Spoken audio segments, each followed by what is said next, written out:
Welcome into another edition of our Cubs Recap Podcast, a presentation of our Recap YouTube channel and available audio only everywhere you get your favorite podcast with my guy, my partner, Gordon Wittenmeyer. I'm David Kaplan.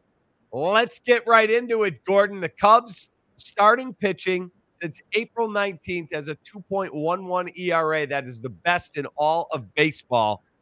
That same span, their bullpen's been lousy. So how do you fix this? Because Kyle Hendricks, we'll get to that in a minute, has thrown well in the minors. He's ready to come back. Do you move Ben Brown into like a 7th, 8th inning role, hoping to move him to the 9th inning?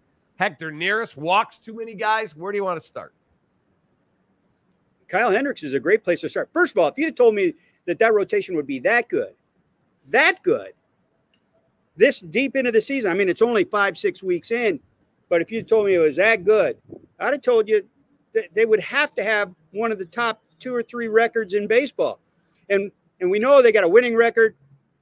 They go in to their off day on Thursday, virtual tie for the division lead, but I would have expected even more. And that goes back to your damn bullpen. So that bullpen bites, man. But you want to start with Kyle Hendricks. That's the place to start, because if he's got anything figured out, he's pitched twice in down at the minor, quote, minor league rehab assignment for a quote injury, blah, blah, blah, whatever. If he's getting things figured out down there mechanically, and he can be productive at the back end of the rotation, even when he comes back, then yes, that's your answer. That's your answer, because for all your belly aching about going and getting somebody right now, and Luis Arias got traded, and I said, guys, don't get traded this early. Yeah. It ain't happening. You're not going to get your guy this early. So the answer is Kyle Hendricks figures enough out that he can pitch at the back end of your rotation sooner rather than later, and you put some of those other guys that might be productive into your bullpen and lengthen that out. Okay, so who do you move out of the rotation? Because if you're moving Hendricks back in, well, Hayden Wesneski's done nothing to be knocked out of that rotation. Javier Assad, you just got Steele back. Tyone's been nothing short of sensational. Right. So who's coming out of the rotation? Well, put it the other way. Start it from the other direction. Steele's not coming out of there. Mr. Cy Young finalist guy. He's in there. Imanaga, one of the early Cy Young leaders now. Assad has pitched as well as any. He's not going anywhere. Tyone has a contract. He ain't going anywhere. Those are your 4 that Hendricks joins. And I don't care if you're talking Brown, Wesneski, whomever, Smiley, whatever your other guy is, it doesn't matter. That guy's now a bullpen guy. That's how it works. That's how it should work if Hendricks can come back and give you 5 innings to start. Okay, so the guy that I'm moving Ben Brown to the 7th, 8th inning. He's more of a 2-pitch pitcher. He throws upper 90s. I would put him 7th, 8th inning, and as soon as I felt like that dude can handle the 9th, bam, he's my closer. Yeah, I hear the way you're thinking, and I'm not going to sit here and say I'm going to argue with you and call it patently wrong or anything like that. I would just stick these guys in the pen, figure out where they match up game to game, and then go from there, because you've had so many. There have been guys where you thought, okay, this is my guy, Alzolay at one point, and then he shits the bed, and then you get these other guys that you think are going well, and then they're not. Just put guys in the best position to succeed based on where you think they match up game to game. The point is, and the idea being, to get as many good arms out there, productive guys out there as you can to lengthen things for you, so that you can cover 3 or 4 innings a night. Okay, so if a guy like Ben Brown demonstrates that he can handle high leverage innings, I'm not talking about, oh boy, this guy's struggling as a starter in the 5th, we'll go to Ben Brown. I'm talking about, hey, Ben, you got the 8th. Is Hector Neris a long-term fit? And I don't mean beyond this year, but is he your closer? Because that guy drives me insane. I swear to you, I need a cocktail, not a freaking water bottle. I need a freaking drink in my hand. the thing about Neris is he's got experience there. And we know that the ninth inning is a different animal. So having a guy that has done it, has proven he can do it, if you could find a way to leave him in that role. I mean, I don't know. Do you remember Jose Mesa years ago? Oh, yeah. So I covered him when he was with Seattle, and we saw him as a volatile ninth inning guy. He was a closer. He got a lot of saves, but man, he was what they call a top step closer. Manager was always on the top step with him because he put guys on base. But most of the time he got the job done, and he pitched for teams that got to the World Series. So I would say if you can, again, keep him in that role, you know, maybe hopefully it's not one run games every time you're sticking him out there, but he's accustomed to that role. If Ben Brown kind of, you know, gets closer to that inner circle of trust, you know, that managers have with their bullpen guys, and he gets higher leverage, and he continues to produce, and he can handle it, give him a little more, and maybe that takes care of itself, but that's going to be an organic process. Okay. Away from pitching, we can get back into it if we need to. The other thing that's really irritating me is the performance of Ian Happ. Ian Happ has been horrific, and I like him. He's a good guy. He's got a 347 on-base percentage, but I'll pull the numbers up. I had them here. I'll pull them back up. His numbers over like a really large sample size since the season was maybe 2 weeks old are so bad. And I know he makes $20 million a year, but it's a sunk cost. I know that he's got a no trade clause. What do you do with Ian Happ? Do you move when Suzuki comes back, maybe as quick as Friday? Do you move Suzuki back to right? You got Bellinger in center or Pete Crow Armstrong, and then Bellinger could be the DH. And then do you bench Ian Happ for at least a couple days and put Tauchman there? He's played much better. Only if if I'm the manager and I'm close enough to Happ to think that he could benefit from a couple mental days off, sure. But short of that, no. Short of that, he plays because he's got the track record. I believe in him as a guy who over the course of the season is going to come around. His numbers will eventually be there. And you said it yourself, Suzuki's coming back. I mean, you're going to get your boost. Suzuki will be back in that lineup this weekend. You got Bellinger back the other day. So now you can actually afford to have a little more patience with Happ. And I think he's probably earned it over the course of his career at this point. Okay, so I'm looking up. Okay, the other guy's Dansby Swanson. His knee is bothering him. Yeah. But over the last 25 games, Dansby Swanson, 185, 242, 272 with 30 Ks in 92 at-bats. That is his slash line. That is absolutely horrific. And then if you go back and look at Ian Happ's numbers, they're equally as bad. Yet this team is tied for first. I don't know how. Pitching. And by the way, everybody's offensive numbers in the game are down this year. Everybody.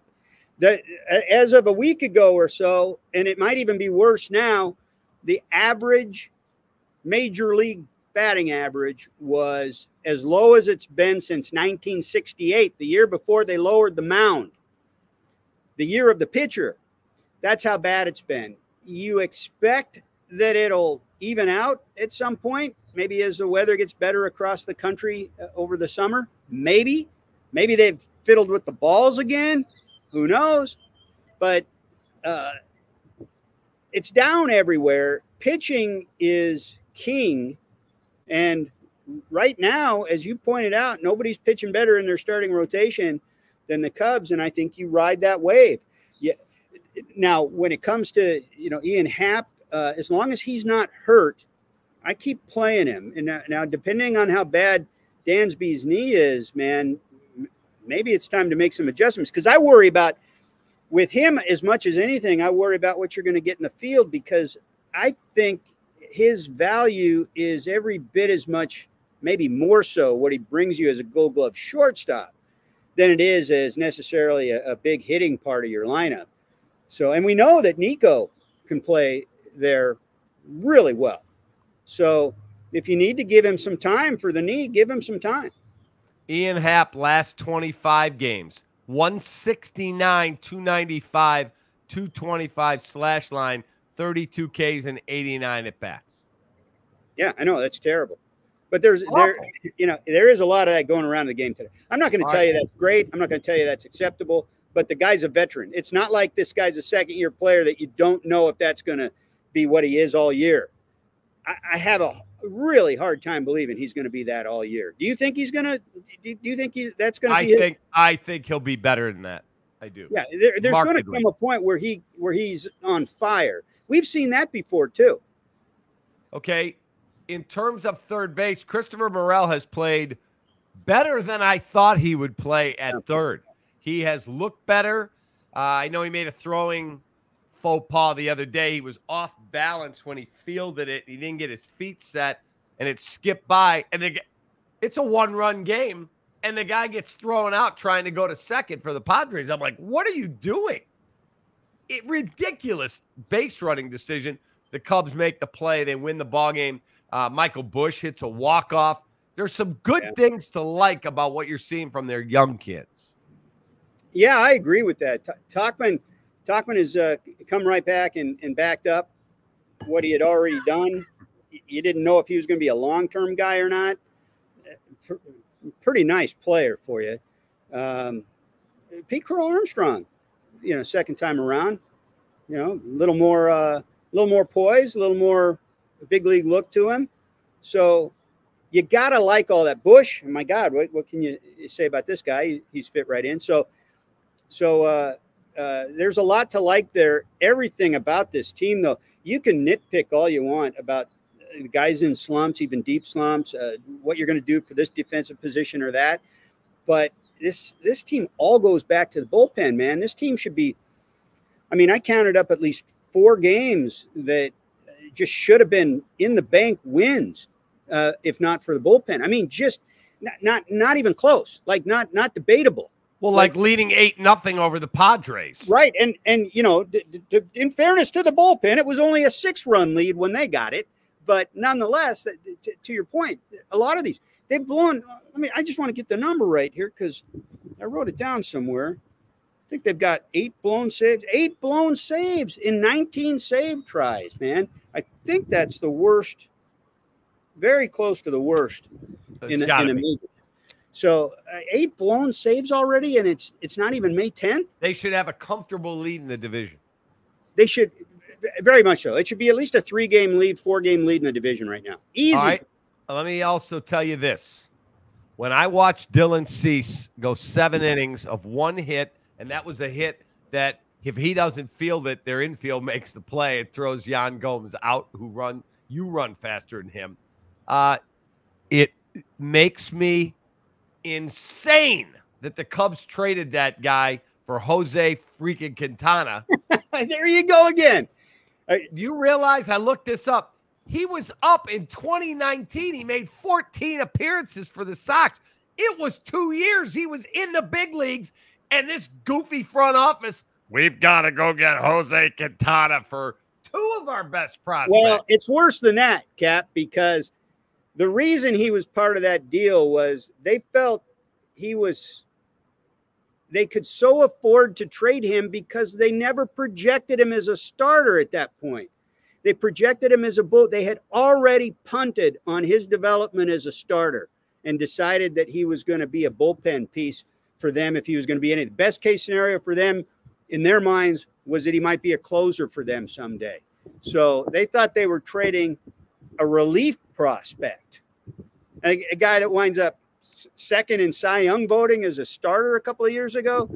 That's the mistake they made there. I don't have any problem with, I think even you in retrospect, because you used to sing Eloy's praises as a young hitter coming up, as a guy too much, giving up him was too much for Quintana. I think even you would probably say maybe they were right about Eloy. They thought he would have injury problems. Right. And they were right about that. So this isn't revisionist history. What we're talking about right now is what was said internally then at the time. It's played out with Eloy. I don't think that you look back on that and say they got screwed on that deal. But they definitely misevaluated Dylan Cease. I don't think there's any question about that. Oh, my God. They absolutely misevaluated. Yeah. And then the thing that you and I will never agree on, and I got into a yelling match with Theo one day when he's like, man, I keep hearing you, and you don't seem to understand that contract allowed us to do other things. And I said, let me know when the pages of the contract walk out there and throw one freaking pitch. That's number one. Number two, the two dudes you signed, you got nothing out of. You got Darvish. He was fine in the pandemic season. He was terrible his first year. And then you traded him. Gone. And Brandon Morrow? Oh, my God. Yeah. Well, the Darvish trade and some of those other moves at the time were all about money, pandemic finances, and all that. But, yeah, I mean, you look back at the Quintana trade, though, and I will defend Theo on that one in terms of that contract. That was a highly valuable contract for who that pitcher was in the moment of that trade. He did not perform like the pitcher he was in the moment of that trade. I could have told you that. I screamed that at you at Wrigley Field. I watched the White Sox. I love baseball. That dude can't pitch in this situation. And I was right. Well, if you're talking about going to Wrigley in the bigger pressure cooker, you're right. But he's pitching for the Mets now. I watched him pitch well for them. I don't know. I haven't followed him. I don't know what he's doing this season, but it seemed like he was doing pretty well in New York. So go figure. He had some issues that I think were not about pressure. He just didn't perform. Plus, your whole thing, if I remember right, and the reason you called him a Buick is because you wanted Verlander. Correct. And those were two different decisions that they made at the time. They didn't believe necessarily in Verlander's long-term health or viability because they didn't know what was the matter with him, with his production falling off. The other thing is, when he went to Houston, he went to exactly the right place because they had a more sophisticated pitching infrastructure that could get in there and help solve some of the things that were going on at the time. If he goes to the Cubs in that deal, maybe he doesn't get the improvement that he saw in Houston. Maybe he doesn't become the guy he was in Houston. And maybe he leaves the Cubs after a year or two and then becomes that guy. So it might not have worked out even had they gotten him. Maybe. Jose Quintana is 1-3 with a 5.20 ERA and a 154 whip. Man, that's got to be 6-something when I haven't seen him. Yeah. Wow. Yeah. Not good. The Cardinals lost Wilson Contreras. Oh, that was brutal. And so a dear friend of mine, one of my closest friends, just talked to Wilson. He had successful surgery. He's out 6 to 8 weeks. He said, dude, how do you get hit by a bat? He said, I'll tell you. The coaching staff told me to move closer so that the lower pitches wouldn't hit the dirt. Do you remember when? Are you kidding? Do you remember the talk when he first went over to St. Louis about all the work? Remember we had Derek Gould on the podcast, and he was talking about all the work they did in spring training with him, that they had this idea, this secret that was going to make him better than what they had seen in Chicago. That was the key to the whole thing, is moving him up, which is a trend in the game, right? It's about framing pitches too. It's about you get more calls in theory, and I guess the analytics bear it out, when the catcher's closer and can frame that pitch closer to the plate. Well, talking to some people around the team I cover now, they do the same thing. But the thing, what goes into that is the evaluation of each hitter too. Yeah. Some of them are further back in the box, and some of them have a swing plane that is more conducive to catcher's interference calls and hitting, if not the glove, even the arm, like we saw. And JD Martinez is one of those guys. It was just a brutal confluence of events, of kind of trends in the game too. And I just hate to see it. I mean, you and I love Wilson. I mean, he's what a good human being and one of our favorites. And I was in pain watching that last night. But it's one of those things that ticks me off just because of these guys overthinking the damn game. Agreed. You know, if it's a strike, it's a strike. Don't frame it. You know, don't just quit overdoing this crap, right? Just play the frickin' game. Yeah, I completely agree. The Cardinals look terrible. Oh, man. Paul Goldschmidt looks lost. Yeah. So did I not say this going into the season? You did. So how do you break down the division now? Are the Cubs, they are in Vegas, they are the betting favorite. I would say and only because I don't have faith that Milwaukee has as much as it's had in recent years, because where they're really good, they're very young. They don't have Corbin Burns anymore. They don't have Josh Hader anymore, but they have enough to get it done. They're just very, very young. That said, the Cubs have deeper starting pitching and more veterans on that team that have done it before. I got to say the Cubs are the favorite as you break it down now. The Reds are showing their youth in a big way right now. They were another team that, what I say when the season started with them, they're volatile. I said they could win 75 games or 95 games because they're so young.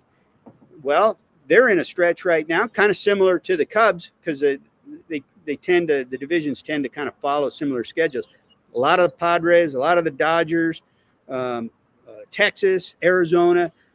6 weeks of nothing but teams that are considered playoff contenders or that just were in the World Series.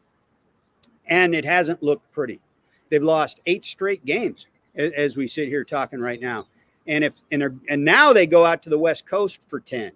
So if they don't at least keep it, 500 on that trip, and 4 of those games are against the Dodgers, then they could bury themselves before they get to June. So you go back and look at it. I don't think the Pirates have enough. And you just mentioned the Cardinals. I didn't think they had enough when the season started. So it's Cubs and the Brewers as we sit here right now. And that could change. All right. Before I let you go, bullpens, boy, they'll bite you in the ass. They're talking about, Tanner Scott, but he walks a lot of guys too. Anybody you get right now, we talked about this, right? We talked about this before the podcast. So we talked about it on the last podcast. Go call somebody right now. Okay, well, the Padres pulled off a deal, right? Because the Marlins decided to sell. But I just talked to an executive today, as a matter of fact, who said that just because that happened doesn't mean it's opening up a lot of trades across baseball. And the other thing is, some people have evaluated that as maybe even an overpay for Arraez. And that's what I told you earlier is, and this guy concurred with my breakdown of this. You got to pay a lot to go get a guy right now. If you want a guy right now, because there's no market or there. He's not that good. Or there's some kind of flaw, right? Some kind of serious flaw. But you still probably have to pay a lot for him because, again, the team that's going to give him up, they got to have a reason to give him up. If they don't have 2 or 3 teams fighting over him, telling you, allowing you to play one off the other to drive the price up. If there's no market way to drive the price up, then you're going to have to come in extra strong because you're going to have to beat whatever they imagine the best price for him is going to be. And so that's why it's so hard to make these deals. That's why they hardly ever get done. And who did the deal? The guy that might be the most aggressive head of baseball operations for any team, the guy in San Diego. Yeah, he's probably the most aggressive I have ever seen. It's amazing. Yeah. Well, Gordon, have a great rest of your day. Paul Skeens. Yes. Going to pitch against the Cubs on Saturday. His much more famous significant other, Livy Dunn. Yes. Yeah, they just posted. I just saw it now on Instagram. They just posted a video. We're in Pittsburgh. We just got here. Yeah. So the only problem with her is She calls it the MLB. Right. Can't do that. That's a cardinal sin. You Right. can't do. She's got to learn that. If my boyfriend pitches in the MLB. No, your boyfriend pitches in Major League Baseball. Major League Baseball, and that's going to be fun to watch, man. One of the top scouts for the Pirates was quoted today. It said, "This dude's once in a decade. He's that good." Yeah, they're comparing him to Mark Pryor when he came out, and we know what was said about him big time. And Steven Strasburg. Those are the types of guys. I'm really anxious to see what he looks like. He was just drafted last year, man. Crazy. I know. Well, we'll see. I would think Cade Horton, who's now at AAA and is throwing the ball well, I would think he'll be up this year. I would think Matt Shaw has a chance to be up. The bullpen keeps pitching the way it is.